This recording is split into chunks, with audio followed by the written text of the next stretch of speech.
Bonjour à toutes et à tous et bienvenue dans une nouvelle vidéo.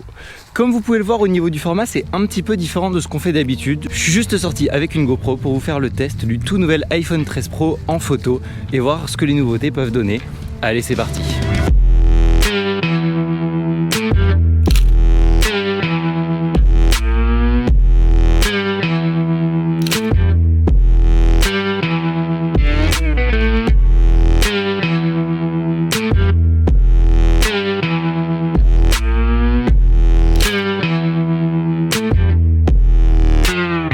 Je suis désolé de casser l'ambiance, mais ma GoPro a décidé de faire n'importe quoi et du coup j'ai pas la suite des rushs. Au début, elle s'est mise à faire ça et par la suite, elle s'est même mise à faire ça. Du coup, je vous fais un petit diaporama rapide avec les plus belles photos qui ont été prises et on se retrouve juste après pour la suite de la vidéo.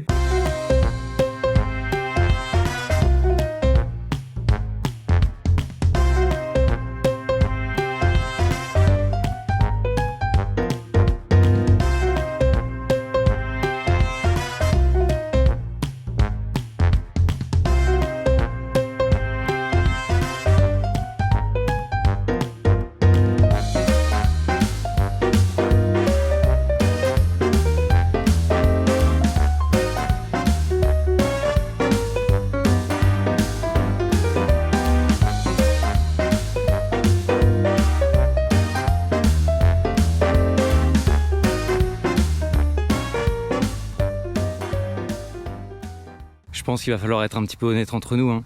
J'ai pas acheté l'iPhone 13. C'est un iPhone 11 Pro qui est dans sa 3e année, qui fonctionne encore extrêmement bien. Et par rapport à tous les tests de photographes professionnels que j'ai vus, qui testent l'iPhone 13 Pro dans des conditions absolument improbables pour faire des magnifiques photos, j'ai pas été vraiment étonné et même j'ai beaucoup de mal à voir les différences par rapport ne serait-ce qu'à l'iPhone 11 que j'ai. Là, ce que je vous propose, c'est que je rentre chez moi, je retouche les photos et puis on se fait un petit débrief. Et je vais surtout vous donner quelques astuces pour énormément améliorer la qualité de vos photos sur smartphone sans changer de smartphone.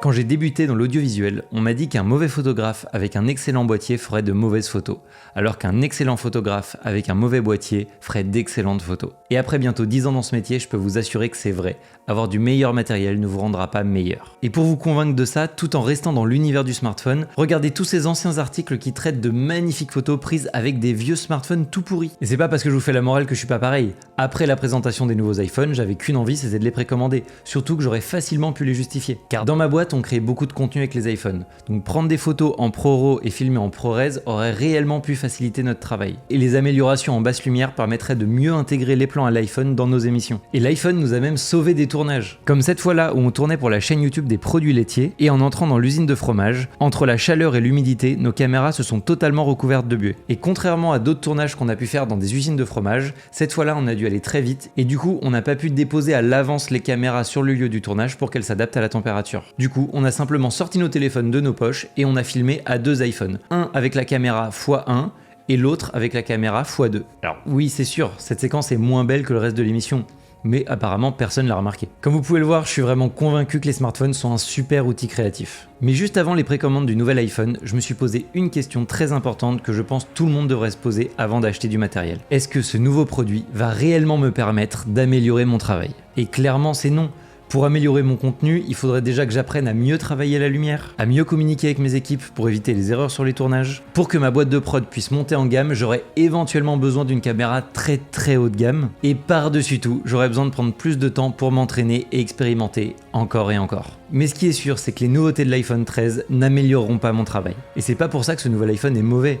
Il est probablement meilleur que l'iPhone 12, qui est lui-même meilleur que l'iPhone que j'utilise. Et même sans l'avoir testé, je peux vous assurer que les quelques pourcentages de qualité gagnés ne changeront rien à la qualité de votre travail. Bon, pour pas finir sur une note trop négative, je vous avais promis de vous donner quelques astuces pour améliorer la qualité de vos photos sur smartphone sans changer de smartphone. Déjà, essayez de changer de point de vue. La plupart des gens prennent leur iPhone, le tiennent à hauteur de bras et prennent des photos dans tous les sens. Ça, c'est le meilleur moyen pour que vos photos ressemblent à toutes les autres photos de tous les autres gens qui font ça. Et en même temps, c'est tout naturel. On prend le téléphone, on le met en face de nos yeux et on prend les photos. Donc rien que le fait de se mettre au ras du sol ou essayer des fois de prendre un peu de hauteur, et bien vous allez voir, ça va complètement changer les perspectives de vos photos. Et autre conseil qui je pense est un peu moins populaire, apprenez à retoucher vos photos. Beaucoup de gens ont un avis assez négatif sur la retouche des photos parce que soi-disant ça dénature la réalité, tout ça. Je suis pas du tout d'accord. Déjà parce que n'importe quelle photo prise avec n'importe quel appareil ne représente pas la réalité. La lumière ne va pas aller direct vers votre œil, la lumière va passer à travers un objectif qui va déformer l'image. Soit pour avoir un angle plus large, soit pour avoir un angle serré, soit pour avoir du flou d'arrière-plan, pour rendre l'image plus nette, pour la rendre plus floue, bref. Cette image déjà n'est pas naturelle. Et en plus de ça, chaque appareil a sa propre interprétation des couleurs. Et dans aucun cas ça ne représente la réalité. Retoucher vos photos ne veut pas dire avoir des retouches complètement débiles comme je l'ai fait juste avant. Mon but dans cette vidéo c'était de vous montrer qu'on pouvait totalement changer le look d'une photo avec des retouches. Du coup j'y suis allé très fort volontairement. Mais on peut faire des retouches très douces qui passent vraiment inaperçues. Comme logiciel pour retoucher vos photos, je vous conseille très sincèrement l'application Photo qui est directement dans l'iPhone. Quand vous prenez votre photo est enregistrée dans Photo et le logiciel de retouche intégré est extrêmement puissant. Sur Android, je connais pas toutes les marques, donc je ne saurais pas trop quoi vous conseiller. Et si vous voulez passer à l'étape du dessus et retoucher vos photos bien plus en profondeur, je vous conseille soit Lightroom, soit Capture One. Et vous allez me dire comment apprendre à retoucher les photos. Eh bien c'est très simple, en le faisant encore et encore. Chaque fois qu'on va retoucher une photo, on va apprendre un petit détail, se tromper sur un truc, pas comprendre quelque chose, chercher, se renseigner, et c'est comme ça qu'on progresse. Cette vidéo est désormais terminée, merci de l'avoir regardée jusqu'au bout. Si vous aimez notre travail, je vous invite à nous suivre sur Instagram, c'est super important pour nous, et en plus vous avez plein de coulisses vraiment cool, et plein de vidéos bonus. Sur ces belles paroles, je vous dis à très bientôt dans une nouvelle vidéo. Allez, salut!